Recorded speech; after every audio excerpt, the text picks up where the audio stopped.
All right, people. All right, welcome. Come on, step outside the box. Step outside the box. Appreciate everybody joining us. We have a special guest here today. I'm excited to do an episode with him. Somebody I've known for a very long time, 8 years. Feels like longer in a good sense. You know what I mean? Somebody I've done comedy with, podcast with. We're gonna get into all that a little bit later.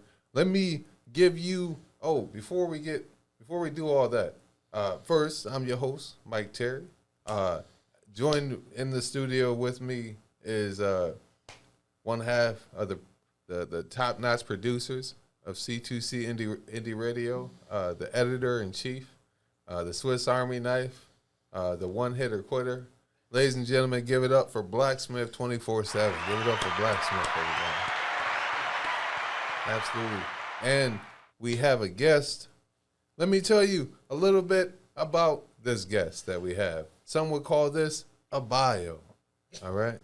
This man is the host of Kelly's Open Mics on Mondays, every Monday, 7 p.m. Endicott, New York. He also has a podcast of his own called On the Mic with Mike Peters every Friday. He's also the host and owner of Homebrewed Comedy that has shows all across upstate New York. And he's also been a stand-up comedian for the past 8 years. Ladies and gentlemen, let's give a big round of applause for who else could I be talking about other than Mike Peters, everybody. Give a round of applause for Mike Peters. Thank you so much. Absolutely, man. I appreciate you coming on. This is dope, man. I was on your podcast. You told me I was the first one to do an episode inside your house. One of the first, yeah. Okay. Yeah. I felt special when I was. No, I said you were the first. I said you were the first black guy in my house. Okay, all right. That's what it was. I remembered it wrong. Which I would say is more important. Yeah. But that was dope, though. We had a good time. That was a good time, yeah. I think that was, what, 2021? No, it was. I think it was last year. I think so. No, it must have been. It wasn't 21. Probably no. 22. Could be, yeah. But no, good time nonetheless, man. Very memorable. Yeah. You had the cats roaming free and whatnot. Yeah, I have a cat sanctuary in my house. Yeah. How is that, though, being a cat dad? I like it. I mean, I make jokes all the time about it, but like, if I'm being honest, like, I had a girlfriend who had two cats, and then they all left one day, and I didn't know they were going. So I came home and I'm like, crushed, because I really like those cats. Yeah. Woman could leave, I don't care. But at that point, I didn't care about her, but I liked the cats. And then I got my 3 cats. I got like 1 on Sunday, 2 on Tuesday. So I had 3 cats in like a couple days, and they focused me. And I was like, all right, well, now I have to work harder to give those guys the best home and best life I could give. So I credit them to like as corny as it is, like kind of like setting me down. Like, all right, now get your shit together. Okay. We could swear, right? Yeah. All right, here we go. So I love it. And I got a dog in the house now too, so got to balance them. But the cats are fairly easy. They catch the mice that I wouldn't have seen otherwise. So and they're flushing them in from outside upstairs. So it's fun. In a teamwork. Oh yeah, it's great. It's great.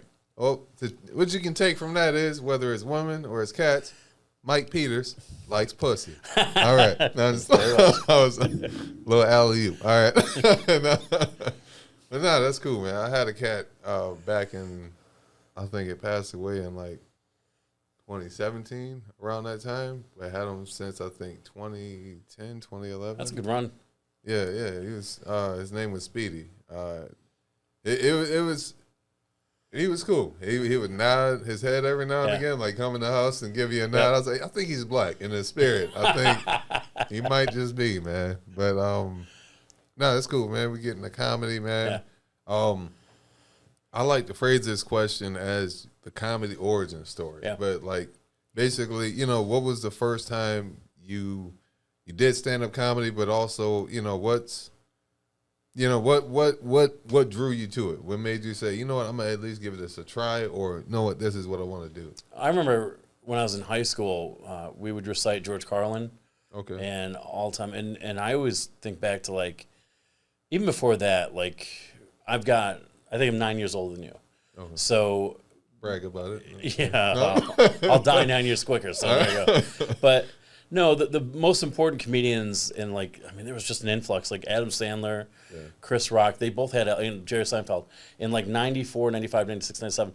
Like that time, those comedians are so, I mean, they were on SNL, they're Seinfeld. You're like they spoke to me a little bit. Like, I was more of not adult, but like I could understand the adult humor more. Yeah. And I just grabbed onto those guys. So we used to quote Carlin, my best friend Jeff and I, and Jason. We would quote Carlin jokes all the time, and it was funny. So go to college, and I want to do stand up, but like it was in Mansfield in Pennsylvania. There's no stand up club, nothing like that. So kind of put that on the shelf, and I became a sports writer. And I was in Baltimore, and I kept seeing signs for open mics, and I was like, I don't know if I want to do that because I might want to, but like I don't have time. I work second shift. But when I left the newspaper and came to Binghamton, I was like, you know what? I should probably give it a try. I saw Birbiglia on his Broadway show, and I made a stranger laugh while in the bathroom. And my buddy was with me. We were just taking a leak, and he goes, you should do this on stage. Or you should get on stage. Okay. And I'm like, okay. So 6 months later, I found Maddie B's in Binghamton. And, my grandpa had died. I gave the eulogy, and I did my first open mic that night. Okay. So I basically, I workshopped my open mic set at the eulogy. Oh, yeah. So I was like, all right, cool. And, which is great practice because they weren't going to boo me in church. So they were all, the attention was right there. Yeah. I got less attention at the mic for sure. But it was like, okay, that was a walkthrough. So, yeah, I mean, that's basically what it was. I was a sports writer, and I wanted to keep writing. Good. And, it's obviously a different format, but I love the attention. So, it was kind of natural. Middle child. Yeah, so yeah. It's like, got to get somehow. That's cool, man. That's I'm interested, like you said, sports writing. What, like, was that just like something you was like, hey, I got to go to college, I got to pick something, or was that like a passion too? Well, first of all, I wanted to do sports broadcasting. Okay. So, a big Mets fan. I grew up listening to like Fran Healy and Tim McCarver and Howie Rose and Gary Cohen, and I was like, all right, well, I want to be one of those guys. And I got to college, and I had to pick. Had a mass communication major, sports with broadcasting emphasis. And then my sophomore year, I had to take a journalism class. I'm like, all right, well, I like this too. And then I added a journalism major and a speech minor. So I'm like, all right, well, we'll figure it out. I worked at the student newspaper, worked at the radio station, TV station, did everything. And then at the very end, I had an interview with ESPN. And they were like, well, you got to figure out what you want to do, broadcasting or journalism. Do you want to write? Do you want to be behind the screen, on screen, whatever? And I was like, well, I like writing a lot. I like broadcasting. I like directing. But I really like seeing my name in print. Okay. So I decided that's basically what it is. And I decided to go into writing. And yeah, so I didn't go to college for journalism, but I ended up doing journalism there. Okay. And then I got a job with Binghamton newspaper, and then I moved to Pennsylvania and then to Maryland and was in Baltimore and Glen Burnie for like 7 years total. So, yeah. I'm sitting here trying to add up the time and like when did you start? Like what age did you start comedy? I went to college when I started doing comedy. Yeah, like, when I was 33.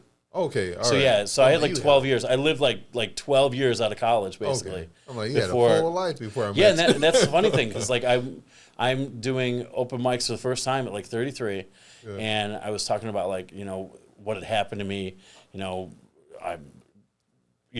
Girlfriends broke up with me. When I was in Baltimore, I got stabbed, and and that's a unique story. Especially for Binghamton kids, but but I go through all this stuff, and one of the guys, they were like 26, 27 for the most part, all the comedians there, and one guy goes, "Dude, you have really lived a life." I'm like, I guess, but at that time, I was probably like the third oldest person in that scene. So yeah, compared to all those guys, like they were still living with their parents or very close, or they grew up in Endicott, Binghamton, Johnson City, that area, and they'd never left. And I lived in 2 different states. Right. So, I lived more of a life, I suppose. Yeah. But yeah. So I was a journalist for like 12, 13 years, That's if you cool, count man. college. Yeah. Yeah. What would you say is like something that's unique about Binghamton? Like we all got our cities that we, like I take a certain level of pride in Syracuse, even though we know that it has like a stigma. Mm-hmm. But like, what would you say is something that's unique? I don't about know. Binghamton? I make fun of Binghamton a lot. Like there's a lot to do if like you're not. There's a lot to do if you're open minded, because you grew up in town and you grew up in Syracuse, right? Yep. So like you probably get bored by Syracuse, even though there's way more to do. Right. Binghamton, we have less to do than Syracuse, I'm guessing, but like there's still a lot to do. We've got a minor league hockey team, a minor league baseball team. We've got local, very good bands. The musicians there are very good. Comedy. There's always something to do. But if somebody comes to town, I show them the pizza places. Okay. So it's like we kind of fall back and like, wow, have you had Brazzetti's? It's a sweet crust and sauce, and I don't know, it's unique. And so Binghamton and the Endicott areas, I'm from Endicott, and like we're a lot of Italians. So like the food, it's hard to ignore the food down there. And it's like, because it's probably not super unique, but I don't know. It's just, when you grew up there, you're partial to the cuisine. So it's like, it's hard. Like we don't have we have chicken Speedies, but I don't give a shit about Speedies. But like, I like the pizza, but like, it's like going to Utica and like, oh, you got to get the Riggies. Like that's, I guess like we're known for Speedies, but I like Binghamton in general. I think it's an interesting place to live. It's not you can get bored easily, but if you're doing what I'm doing, like if you are pursuing what you like, you can do it there. Okay. Like you can definitely figure out like how to fill your week. Okay. That's what's up, man. Like, but definitely the pizza. Try the pizza. Yeah, all right. Yeah. I got somewhere to might write that down. Got somewhere to go and visit now. Yep. What would you say is like do you have I'm very goal oriented. Yeah. You know what I mean? I'm of course I'm not the only person in life that's goal oriented. Like do you have like a comedy bucket list or just some places that you would love to go and perform at? Oh, I don't look at it really as like, okay, well, I need to do the Cellar or something like that. Like, that'd be great. Yeah. I look at it like, okay, well, what do I want to do? Like right now, like I feel like I'm being typecast as a host because I host all of my shows. So so I do almost like 150, 180 shows a year. It's between there the last couple of years. And I host almost all of them. Right. So I'm like, okay, well, I want to be known as a feature for like other people or as a headliner or whatever. I want to work my way up. Yeah. So my goals are like that. Like I just want to be known as somebody who can do 25 minutes, like without question, or be trusted upon to close a show, something like that. Yeah. Those are my ones. Like I think it used to be I wanted to do Conan. Like that was my goal because I loved Conan O'Brien, still do. Yeah. But I love that format of the show. Yeah, our generation. I'm gonna be generous on that, saying I'm in your generation. Yeah, right. But that's the guy. And late night, I would love to do a late night set. Being in Binghamton, being in Syracuse, it's harder to do. But yeah, as far as like a theater, like I would love to do a theater show. Okay. But I don't say, okay, well, I want to do Madison State. Or something like that. But it'd be great. I don't turn down a whole lot. So if somebody says, "Hey, would you do this?" I'm like, "Yeah, I'll do that." That's the right mindset to have. Like comedians, we do it for the story. If it's sound bootleg or janky, you know what I mean? Unless we really don't want to do it, we're like, it might be funny one day. I had a comedian. He doesn't do comedy anymore, but he was asked to do a show from this guy who's like. He's a nice guy, but he didn't do a whole lot of shows. He was just coming back into it. And the comedian I was talking to, he goes, "Should I do this show?" I go, "Yeah, you should." Right. He goes, "Well, it might be bad." I go, "I know." Right. Do it, because I said, you're going to get something out of it. You're going to make a friend there, because like I don't know if you felt the same way. I'm sure you do. But comedians, like we gravitate toward each other. Absolutely. And like you and let's just say you and I haven't met before. We're going to go in there. We're on the same lineup. And you and I we're going to see the host struggle or be weird, and you and I are gonna lock eyes and be like, "Oh, we're in this together." So it's like it's up to us. It's like okay, survival. We're in. But I told the guy, I'm like, you're gonna make a friend that way, or worst case, you're gonna have a story for the podcast. He goes, what podcast? I'm like, eventually you'll be on a podcast. Yeah. We all have them. So like, but you're gonna tell the story, and then you're gonna think back, oh, it was a good thing I did that show. Right. Like it sucked then. Like the crowd hated me, but man, it's a good story. Yeah. And those are sometimes I learn to have fun in those moments too. Oh, yeah. You know, like I don't know if you can necessarily quote unquote enjoy a bomb. Yeah. But like, you know, you for the sake of the story, I've learned to just like dwell in it. Be like, all right, look, they ain't laughing a lot. You know, I'm gonna try some other stuff. I'm gonna try some new stuff, or I'm gonna just, you know, work on my crowd work. You don't give up. Yeah. You just kind of try to stretch your areas and see what people react to and stuff like that. It's that equation: is comedy is tragedy plus time.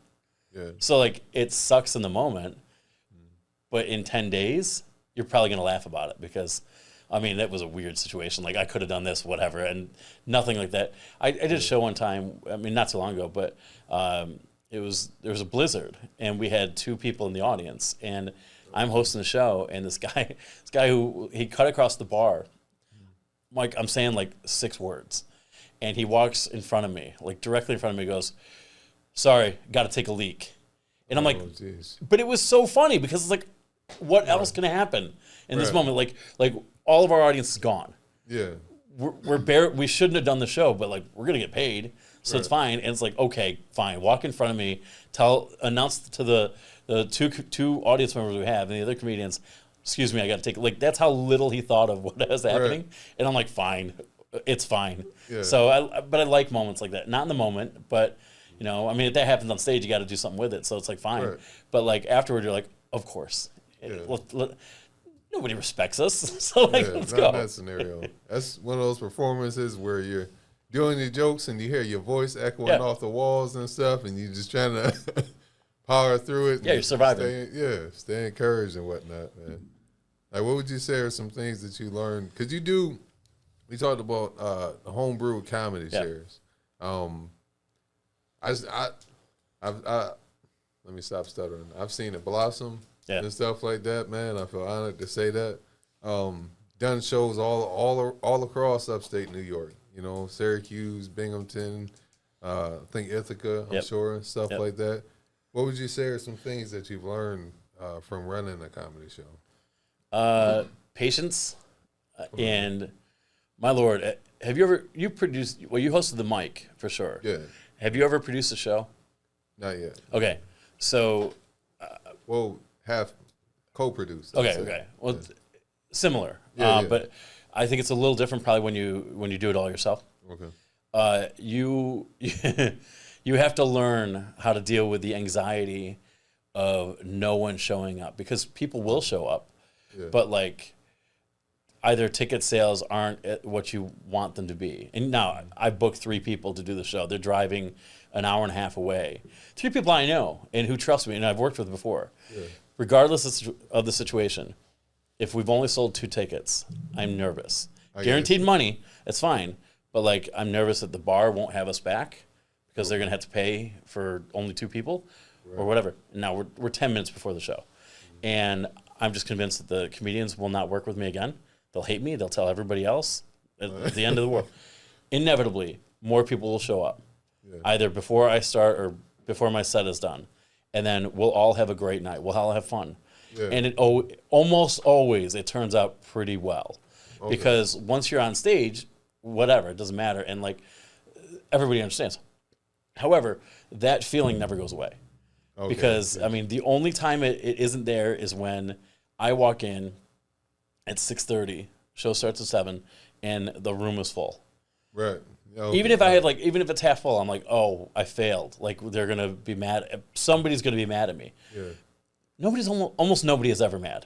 But like in your head, it's a constant battle. So I think like biggest thing I learned, like it probably won't go away, but to just keep it at bay. I'm like, okay, just relax.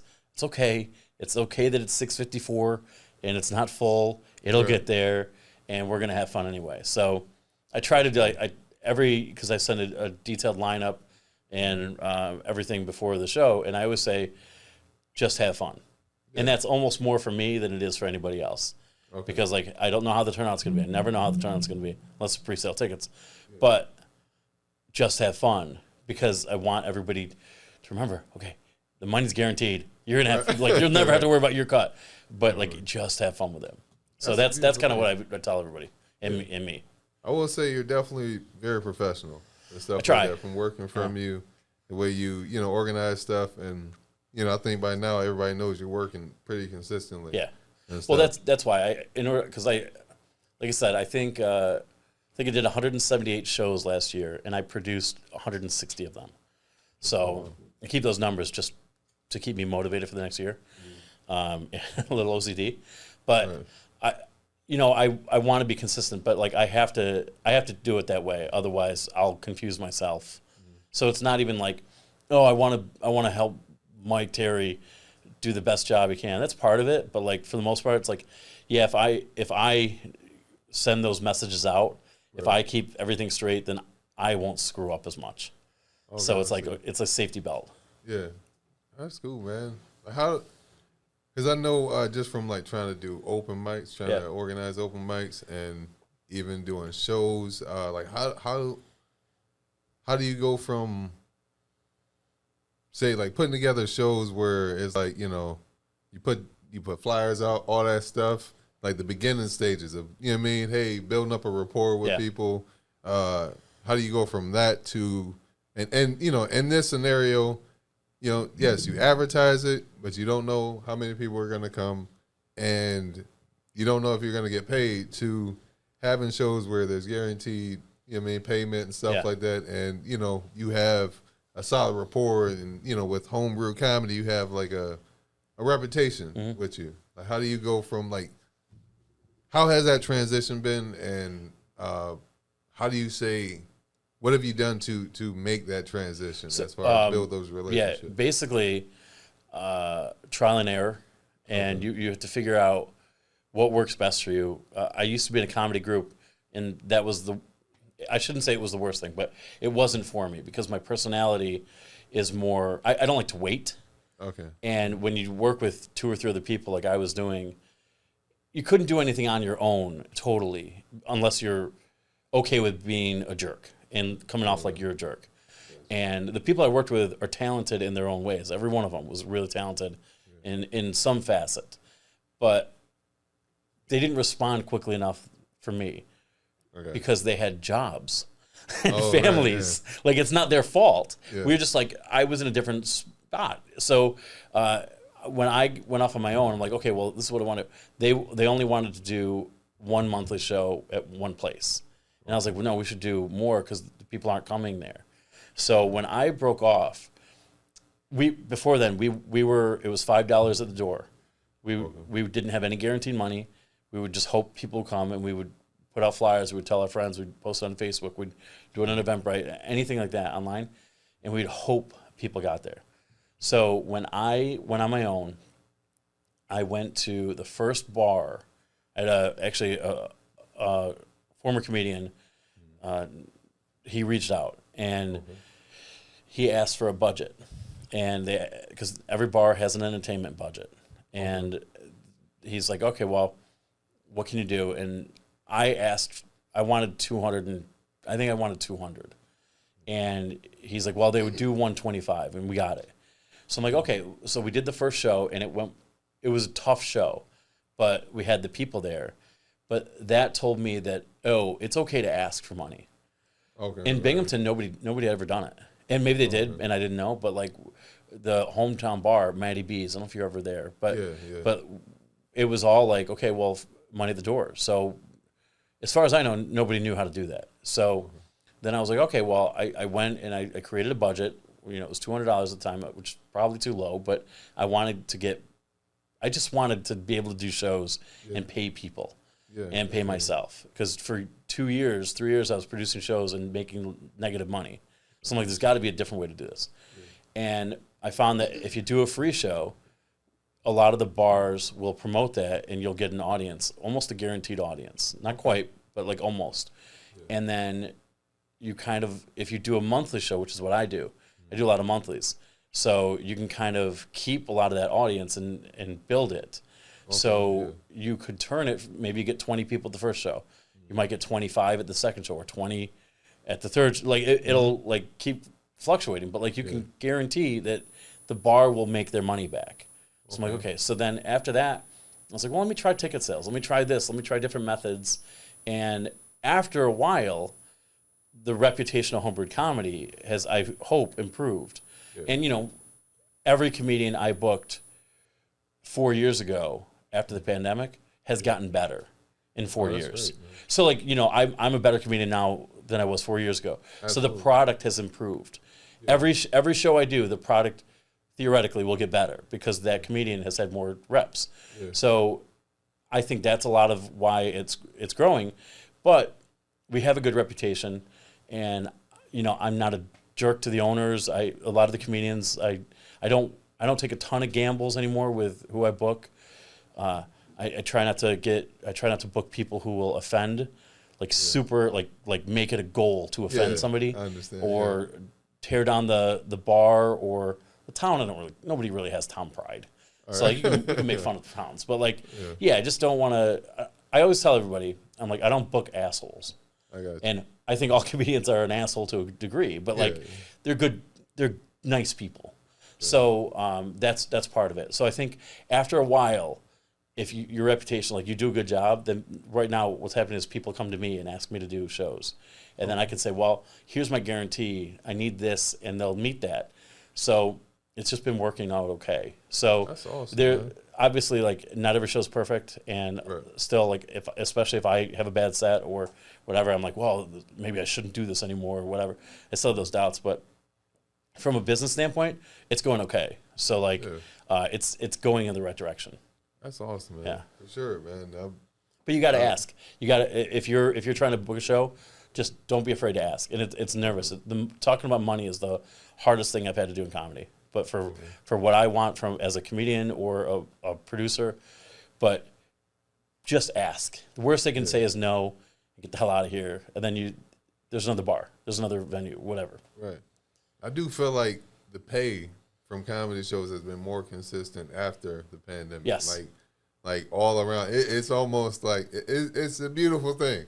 It's like, all right, that's one benefit from the pandemic. Well, I mean, I think for a little bit, maybe we're off of that now, but I think for a little bit people appreciated and came to realize that how important comedy or music has been. Yeah. Because especially live experience. Because for, a year and a half, we didn't have that. Yeah, it was crazy. Yeah. Yeah. You just stay in the house, and then, you know what I mean, you watch your streaming device and stuff like that. And the show I did at Buried Acorn, we would average probably 20 people, maybe. On a good night, we get 20. And the first show after the pandemic, or during the pandemic, really, I think it was in April or May, we had 46 people, which doesn't sound like a whole lot. Yeah. But it was probably more than we should have had. Right. But it was definitely twice as many people as we'd ever had at Buried Acorn. So right then I was like, oh, the pandemic sucked, but for the live atmosphere, pretty good. It was pretty good for it. So it's kind of weird. Now I think that's gone away a little bit. But yeah, I do think that we are being paid a little bit better now and appreciate it a little bit more. Yeah, man. You love to see it as well, man. Especially a lot of comedians working hard and stuff like that. On this podcast, we laugh, educate, motivate. You know what I mean? So I try to, get different perspectives, because I don't think us as comedians, we're like one dimensional. You know what I mean? We got layers. So I like to ask you, what are some things that keep you motivated, whether it be to get on stage or just to keep living life? I have always competed compete with myself now, but like I've always, like, it's probably, I don't know if it's healthy or not, but James Fedke, right? Yeah. Okay. I like James a lot. He's a comedian in Syracuse. Shout out to James Fedke. And he's a very funny guy. And he's got 2 kids now, so it's probably not funny now, but whatever. Not even seen him in a while, but he's great. And when I started, James didn't know this until I had him on my podcast, and I let him know. But I hated him.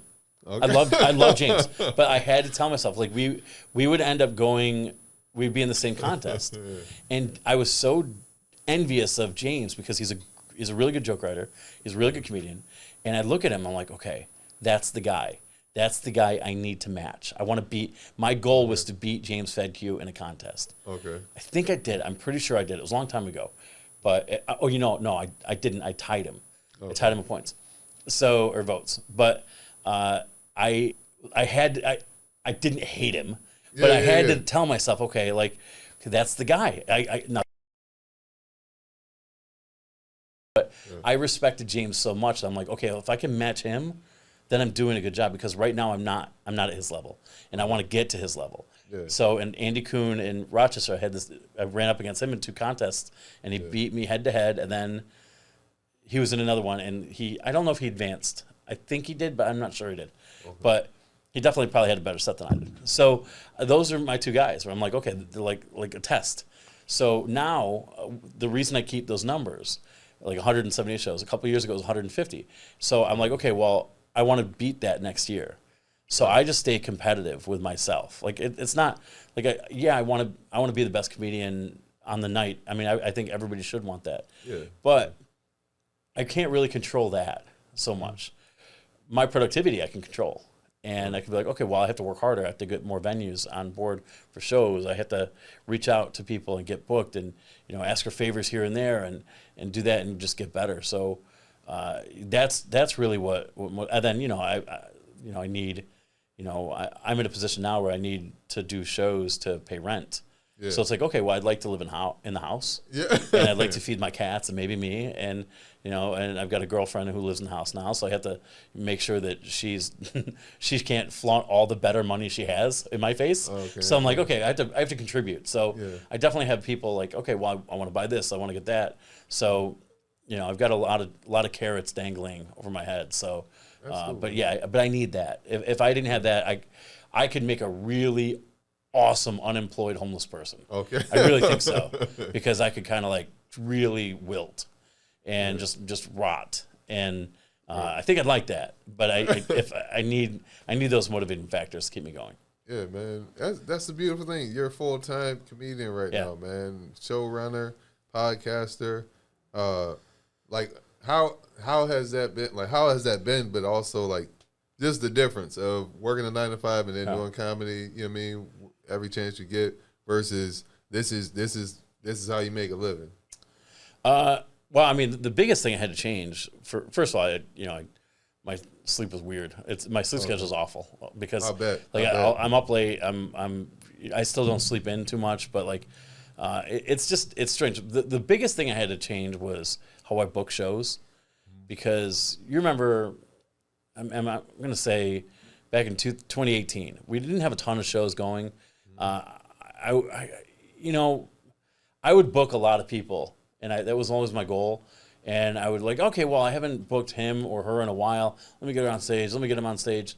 And then once I started asking for money for shows, like a budget, and I was paying my rent that way, and I had a day job here and there, and I'm always doing something else to make more money. But once I started asking bars and audience members to pay like $10 or $200, $300, $400 for shows, I was like, well, I can't book anybody anymore. I can't book people as favors. So I had to like be a little more selective on who took the stage, because I didn't want to work with somebody who was just drunk on stage. Right. And like really, I've seen that play out. Yeah, I mean, I had to. There have been times where I had to apologize to the audience, especially to the venue owners. And I'm like, sorry, I can't let that happen again. And they'll get. I mean, just recently I did a show and I had to apologize for content. So like, I'm never going to get away completely with that, but it made me filter out. Like, okay, well, I can't work with him or her, and it sucks because like. But what I did was I'm like, okay, I can justify like, oh, well, you're not going to open mics, and I would check up on with people. Like you ran a mic, and I'm sure I asked you once or twice, like, hey, is he or she been there and whatever, and the the open mic hosts are usually pretty honest. Like, yeah, she hasn't been there a while. He hasn't been there a while. They suck, whatever. Right. So like but one of the comedians got mad at me for checking up on whether they went to the open mic, and I said it's my business. Right. I was like, I can't. I mean, like once it became rent money, was like, I can't. I'm sorry. It's just I can't. If I lose that venue, I might not make rent next month. And it seems dramatic, but it's like, well, I'm not rich. Right. So like if I like I'm constant, I'm like week to week, month to month. So like I'm constantly like nervous that I'm going to lose this venue. That's why I still get nervous if people don't show up to like audience members. So yeah, I mean that was the big thing and I probably lost friends doing that. I know like when I left the group and went off my own, I lost a couple friends that way. Just don't talk to them anymore. And part of that's because out of sight, out of mind.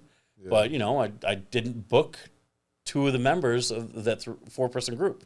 So, and it was, I did that on purpose. So I didn't alienate the 4th member of the group who wanted to keep the group going. So I was like, it was just kind of a business decision that, kind of went against the personal life.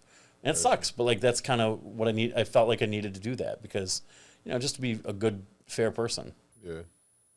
Yeah, man. That's something that I'm trying to embrace is like once you start, whether it be just not just moving towards your goals, but once you start progressing and striving and doing better, I've heard that there's hate and stuff like that. You gotta, embrace it and accept it. And I wouldn't say if there is any hate for Mike Terry, I wouldn't say it's blatant. I haven't seen that. I don't think anybody hates you. You're too nice a guy. I try to be. It doesn't. That's the thing. It doesn't even look like you're trying. It just seems like you're a nice guy. Nobody hates you. I try to build up. They might not like a joke, but nobody hates you as a person. I try to build up enough rapport that way. If one day I just snap, at least people will say, "I wonder what that person did to make Mike so mad." Yeah. Instead of "Damn, there go Mike again on that bullshit." If you went nuts on somebody, that person would be blamed. There's no way. No.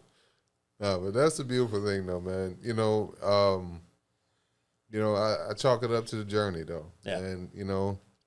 And I really feel honored to see that I'm not like some father of comedy or nothing like that, but I've seen you do comedy throughout the years, man. You've definitely grown through strides, man. I think definitely, definitely like through doing the shows and stuff like that, gotten stronger, and you're doing the open mic, Kelly's open mic every Monday.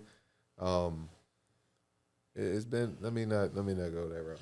Well, it's been some nice looking ladies every now and again I've seen, but I try to keep my hand out the cookie jar as respectfully. Well, I think like you said to me, I think it was after the pandemic, where you complimented me on like getting better, and that's something where I'm like, I had to do the open mics, I had to do more shows to get better because I don't believe I have like natural ability to do comedy, and there are people I've worked with. I mean, I share a stage with somebody every night, who I'm like, oh, that person was born to do comedy. I don't know if I was. Maybe I was. I don't know. But like, I feel like I have to work hard to get better. Whereas like, like somebody's got a really great jump shot or something like that. It's like, oh, no, it was just, I didn't work out. Some buff guy is like, oh, I don't work out. It's like, fuck you. Right. Like you get mad a little bit. Like you see somebody like you hear a story about Eddie Murphy. I'm like, oh, he was doing, or Chappelle. Like he was doing comedy at like 11 or 16. It's like don't you get mad at those stories? Where like, what do you not? No, you started in high school anyway. Yeah. So you're probably one of those guys that get mad at. But that's where I'm like, oh, that I'm playing, and I started at 33. So I feel like I'm trying to catch up to people who are just ahead of me with ability and experience.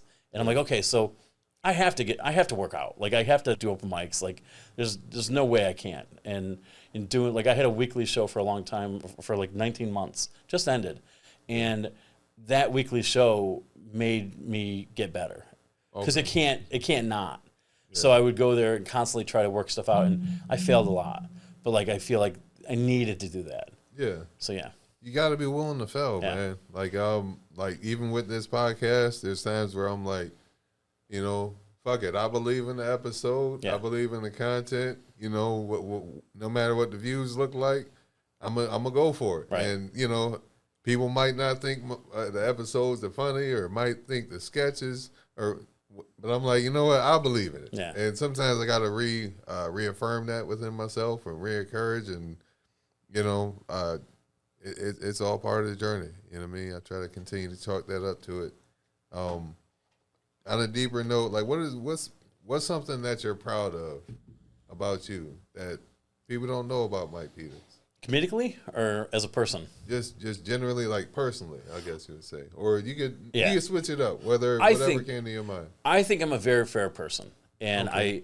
I think I disagree, but no, I'm just but, I think, like I always say this. I totally understand how like people would hate talking to me because like if you come to me with a problem, inevitably like you want me to be on your side. It's human Right, nature to say, okay, Mike's gonna take my side, but my girlfriend gets so mad at me because like she'll have a disagreement with somebody at work or at a restaurant, whatever it is, and I'm like, well, what happened? What did that person say? And I might take that person's side Okay. because I'm like I'm trying to look at it objectively. right. And that will get me into trouble because like with everything, and that comes from I was a journalist for a long time, Okay. and there are two sides. Like if you read a political news and it's all anti-Trump, it's all anti-Biden, it's like all right, but there's nothing, like there's no credence in there. Like how am I going to believe you? Like Right.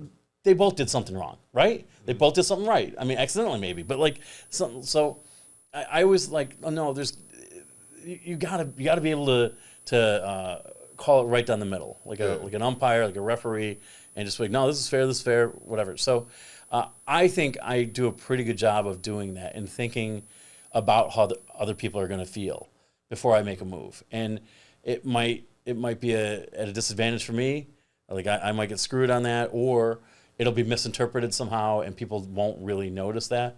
Yeah. But I would hope that people like if I die and somebody's like send at my funeral, like, well, he always thought about other people, and because like I do I really think about how if I haven't booked somebody on a show, they'll get mad, but I'm like, yeah, but you're not the right fit for that, and it's not because I'm afraid that you'll do poorly, it's that I'm afraid of how you're gonna feel if you do poorly. So like I don't want you to be upset that night and question everything you've done. So I'm trying to look out for you, but it doesn't look like I am. It looks like I'm just not booking you because I don't like you, but it's not. Like there's a reason for that. Yeah. I don't think I would believe that either. I think if somebody said that to me, I'm like, no, that's a cop out. But that's the one thing I'm really proud about myself. Like I'm very fair. I don't lie a whole lot anymore. I don't have time for it, patience for it. I do like lying. I think I'm good at it. But like I don't know. You get to be 40, 41, you're like, who cares? Yeah. And no, but that's where I'm very proud of that. That's I'm awesome, fair. man. Honor. You know what I mean? Try. That's An honor right there. That's why I always tell everybody, like if I have you booked, you're gonna make so and so guaranteed plus tips, whatever it is, and you'll always get the guarantee, always. So I just because you've worked with people who didn't pay you or didn't tell you there was no money or something like that. It's like no, that's because it holds me accountable too. Because it's very easy to steal money off the top. It really is. So like and. Every once in a while, I think about that. I'm like, no, because that's why I tell people, like, because I'm a human being who has bills to pay, but I don't want to take money from you. So it's like, okay, well, if I tell them, then I can't do that, and that's good. It's good for everybody. So it's I think it's the right thing to do. Yeah, for sure, bro. It's I'm reminded of a show. I don't know if you were on it, but I know you did shows at CNY Playhouse. No, I never did. I never did those. Yeah. Yeah, I think that was gone before. No, it wasn't gone before, but I don't think I had come to Syracuse yet. Okay. Shout out to Dustin Zarni. But yeah, it was every now and again we would have like a show where people just didn't show up and stuff like that, and then they'd be like, "Hey, sorry guys, we got to cancel it." But those shows, what I mean, continue to motivate me and continue to, help me to appreciate, just being able to get on the show and have people show up and, cherishing the moments and stuff like that. Do you remember the show we did? I'm pretty sure you were on it, where it was a pizza place in Cortland. Okay. I know it was like we was in the back or something like that. Yeah, nobody showed. Yeah. The owner forgot to promote the show. Like, Oh, okay. he just forgot to tell everybody. I had a date that day. Interesting. Yeah. So it was you, me, Seth Ruddick, and I think FedQ. Yes. And it was one of Seth's shows, and the four of us, we did a whole show for each other. Yeah, basically. Because we were all there. We're like, well, why? We're in Cortland. I drove almost an hour. You and James probably drove an hour or so. Yeah. And it's like, we got there and we just had fun. And it was like, it's a memorable show, only like, okay, well, it's never going to happen again. We didn't get paid anyway. So I think we got paid in pizza. So I believe so. But like, it was not a bad night. Yeah. Like, we all ran 20 some minutes and it was whatever. Yeah. It was like an open mic, but like not. Yeah. So I don't know. It was fun. Then we all did an hour in the parking lot to one another, just standing there talking and whatnot. Yeah, man. I'm not closing out just yet, but I've enjoyed that conversation. Yeah, me too. Thus far. Before I hit him with the final question, Blacksmith, you got any questions or any? Okay. Not right now. All right. I try to, include and whatnot. And, we got some plans and stuff like that. I wish another time. You have a lot of wisdom that is useful. Is the point I'm trying to make. That's debatable. Depends on who you ask. Yeah, right? Absolutely. But are there I'm big on each one, teach one. You know what I mean? Yeah. If I have information that I believe is helpful and I know it can help you, try to pass it on. Are there any gems of wisdom that you wouldn't mind passing on to whether it be viewers or comedians or whoever, people who want to run shows? If you want to do something, do it. Like, okay, obviously, like, you can't just force yourself upon something and make it happen. But, like, I don't know. Like, I was a sports writer for a while. I always wanted to do comedy. And then, like, I wish I started earlier. And I didn't start earlier because, I don't know, I'm afraid people, it's like the whole thing with any other job at a comedian. It's like, oh, they're going to laugh at me. It's like comedians, like, no, they're not going to laugh at me. Like, we want to be laughed at. So, but I was hesitant about that, and I really wish I hadn't. And if you want to do comedy, just go to an open mic, try, and don't be afraid to fail, because you're going to fail.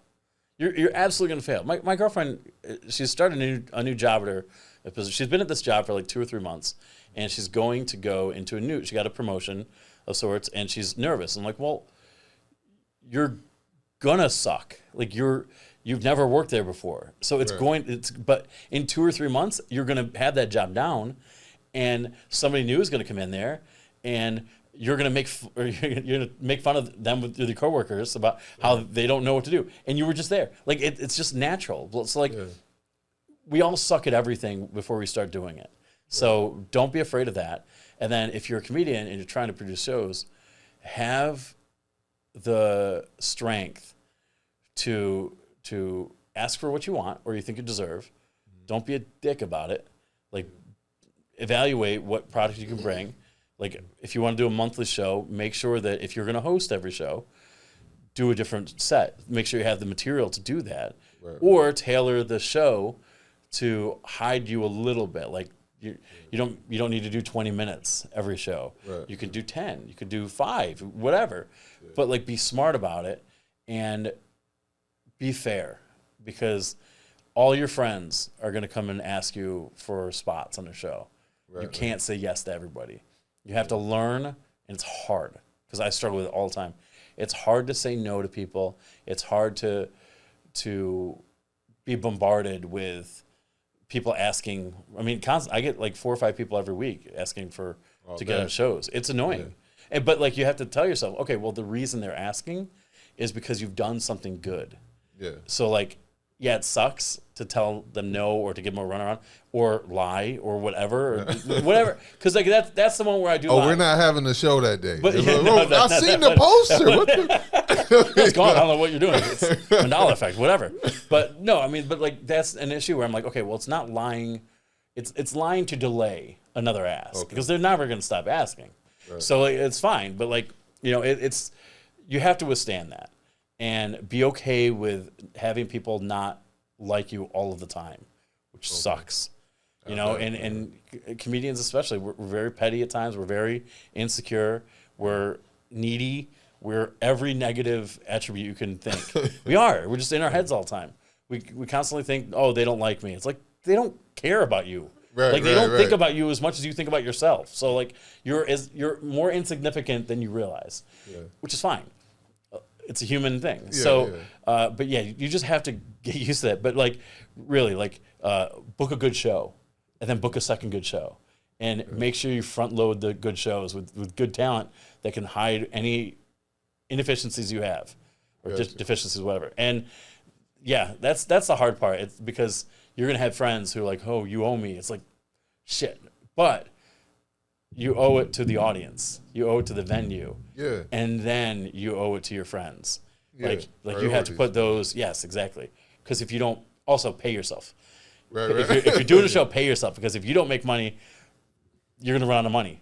Yeah. So, because eventually you're going to have to pay for posters, whatever. So you got to pay yourself to make sure you have a budget. So those are the biggest things I tell people is like, if you're going to produce shows, make sure you pay yourself first and be okay with that.